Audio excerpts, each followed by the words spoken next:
کبھی ایسا بھی ہوتا ہے کہ تمہاری آنکھ اس جھٹکے سے کھلتی ہے جو زندگی تمہیں جگانے کے لیے دیتی ہے. تم ہڑبڑا کر اٹھ جاتے ہو. پچھلے 15 دنوں سے میری زندگی ایک سسپینس والی کہانی بنی ہوئی ہے. مجھے اندازہ نہیں تھا کہ انوکھی کہانیوں کا پیچھا کرتے کرتے میں خود ایک انوکھی بیماری کے پنجوں میں پھنس جاؤں گا. ابھی تھوڑے دنوں پہلے ہی مجھے اپنے نیورو اینڈوکرائن کینسر کے بارے میں پتہ چلا ہے. مجھے یہ بھی معلوم ہوا ہے کہ یہ ایک ایسی بیماری ہے جس کے مریض پوری دنیا میں بہت ہی کم ہیں, نہ ہونے کے برابر. مریض نہیں ہے تو اس پہ تحقیق بھی ویسے ہی نہیں ہوئی جیسے ہونی چاہیے تھی. نتیجہ کیا ہوگا؟ ڈاکٹرز کے پاس دوسری بیماریوں کی نسبت اس کے بارے میں کم معلومات ہیں. علاج کامیاب ہوگا یا نہیں یہ بھی سب ہوا میں ہے, اور میں بھی. میں بس دواؤں اور تجربوں کے کھیل کا ایک حصہ ہوں. یہ میرا کھیل نہیں تھا بھائی. میں تو ایک فل سپیڈ والی بلیٹ ٹرین میں سوار تھا. میرے تو خواب تھے, کچھ کام تھے جو کرنا تھے, کچھ خواہشیں تھیں, کچھ ٹارگٹ تھے, کچھ تمنائیں تھیں, آرزویں تھیں, اور میں بالکل ان کے درمیان میں لٹکا ہوا تھا. اب کیا ہوتا ہے کہ اچانک پیچھے سے کوئی آ کر میرا کندھا تھپتھپاتا ہے. میں جو مڑ کر دیکھتا ہوں تو یہ ٹکٹ چیکر ہے. تمہارا سٹاپ آنے والا ہے بابو, چلو اب نیچے اترو. میں ایک دم پریشان ہو جاتا ہوں. نہیں بھائی میاں, میری منزل ابھی دور ہے یار. اور پھر ٹکٹ چیکر مجھے سمجھانے والے انداز میں کہتا ہے, نہ یہی ہے سٹاپ, تو بس یہی ہے. ہو جاتا ہے کبھی کبھی ایسا بھی ہو جاتا ہے. اس اچانک پن میں پھنس کر مجھے سمجھ آ گئی کہ ہم سب کس طرح سمندر کی بے رحم لہروں کے اوپر تیرتے ایک چھوٹے سے لکڑی کے ٹکڑے کی طرح ہیں. بے یقینی کی ہر بڑی لہر کے آگے ہم تو بس اپنے چھوٹے سے وجود کو سنبھالنے میں لگے رہتے ہیں. نہ اس سے کم نہ اس سے زیادہ. ہرا سمندر, گوپی چندر, بول میری مچھلی, کتنا پانی, اتنا پانی, تو بس پانی, بے رحم پانی. وقت کی موجوں کے تھپیڑوں میں تیرتی نامعلوم ہستی اور پانی. اس مصیبت میں پھنسنے کے بعد ایک دن جب میں ڈرا سہما ہوا اسپتال جا رہا تھا تو میں نے اپنے بیٹے سے یوں ہی بڑبڑاتے ہوئے کہا, مجھے اس وقت اپنے آپ سے کچھ نہیں چاہیے. ہاں بس اتنا ضرور کہ یار اس عذاب سے میں اس طرح نہ گزروں جیسے اب اس وقت گزر رہا ہوں. مجھے اپنا سکون, اپنا اطمینان واپس چاہیے. یہ جو ڈر, جو خوف, جو پریشانیاں میرے کندھوں پہ چڑھی بیٹھی ہیں, میں انہیں اٹھا کے پھینک دینا چاہتا ہوں. میں ایسی قابل رحم قسم کی ہونک حالت میں اب مزید نہیں رہنا چاہتا. اس بیماری کا شکار ہونے کے بعد میری واحد خواہش یہی تھی, اور پھر اپنی تکلیف کی طرف میرا دھیان چلا گیا. مطلب اتنے عرصے سے میں بس اپنی تکلیف جھیل رہا تھا, برداشت کر رہا تھا, درد کی شدت کا احساس کر رہا تھا, لیکن اس پوری مدت میں کوئی بھی چیز اسے ختم نہیں کر پا رہی تھی. کوئی ہمدردی, پیار بھرے بول, کوئی ہمت بندھانے والی بات, کچھ بھی نہیں.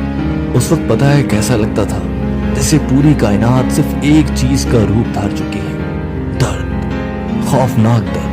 وہ درد جو ہر چیز سے بڑا ہے. ہر چیز سے مایوس ہو کر تھکا ہارا بے حال جب میں اسپتال کے اندر داخل ہو رہا تھا تو سامنے کی طرف میری نظر پڑی. یہ لندن کا ایک اسپتال تھا. سامنے لارڈز کرکٹ گراؤنڈ تھا. وہ لارڈز جسے دیکھنا میرے بچپن کی سب سے بڑی حسرت تھا. اور اب اس تکلیف کے دوران وہاں لگا کہ ویون رچرڈ کا ایک بڑا سا ہنستا ہوا پوسٹر بھی مجھے اپنی طرف کھینچ نہیں سکا. دنیا تو جیسے اب میرے کام ہی کی نہیں رہی. خیر, اس اسپتال میں ایک کوما وارڈ بھی تھا. وہ سارے مریض جو لمبے عرصے کے لیے ہوش اور بے ہوشی بلکہ زندگی اور موت کے درمیان لٹکے ہوئے تھے, وہ ادھر رکھے جاتے تھے. اوپر, بالکل میرے وارڈ کے اوپر والے کمرے میں ایک دن میں اپنے کمرے کی بالکنی میں کھڑا تھا تو جیسے ایک دھماکہ ہوا. گیم آف لائف اور گیم آف ڈیتھ کے بیچ میں ہے کیا؟ ایک سڑک. کرکٹ کو گیم آف لائف بھی کہتے ہیں. ایک طرف ایک اسپتال ہے اور اس کے بالکل سامنے دوسری طرف ایک اسٹیڈیم, اور دونوں میں کھیلے جانے والے کھیل کی ایک چیز کامن ہے, بے یقینی. نہ لارڈ اسٹیڈیم میں پتہ ہے کہ اگلی گیند پہ کیا ہوگا, نہ اسپتال میں اگلی سانس کا پتہ ہے. کامل بے یقینی.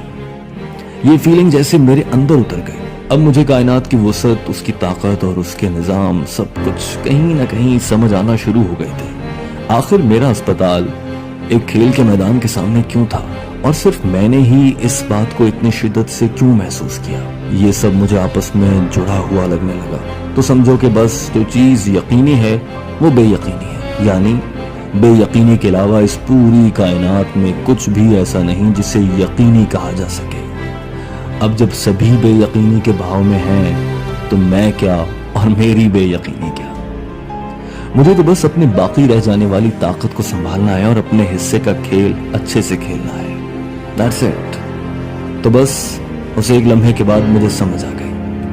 میں جان گیا کہ نتیجہ جو بھی نکلے مجھے اس حقیقت کو ماننا ہوگا. ادھر سب کچھ ایسا ہی ہے، چاہے میرے پاس 8 مہینے بچے ہیں، چاہے 2 ماہ، یا بے شک 2 اور سال، یا بے شک 2 مزید سال، سب کچھ ایک طوفانی لہر میں ہے. اس کے بعد تمام خدشے، تمام ڈر، تمام خوف، پریشانیاں، سب کچھ دھندلے ہوتے گئے اور میرا دماغ ان سب سے خالی ہو گیا. ساری عمر میں پہلی بار تب مجھے اندازہ ہوا کہ آزادی کا کوئی مطلب واقعی میں ہے. ایسا لگتا تھا جیسے مجھے کوئی بڑی کامیابی ملی ہے، جیسے زندگی کا جادو بھرا ذائقہ مجھے پہلی بار چکھنے کو ملا ہے، اور یہ سب میرے جسم کی ایک ایک پور میں اتر چکا تھا. اس پوری بیماری کے دوران لوگ میرے لیے دعائیں کرتے رہے. لوگ جنہیں میں جانتا ہوں، لوگ جنہیں میں نہیں بھی جانتا، وہ سب مختلف جگہوں پر مختلف اوقات میں میرے لیے دعائیں کرتے رہے. اور مجھے لگا کہ ان سب کی دعائیں مل کے ایک ہو گئی، ایک بڑی سی طاقت جسے ایک لہر کی بڑی سی موج کی طاقت ہوتی ہے.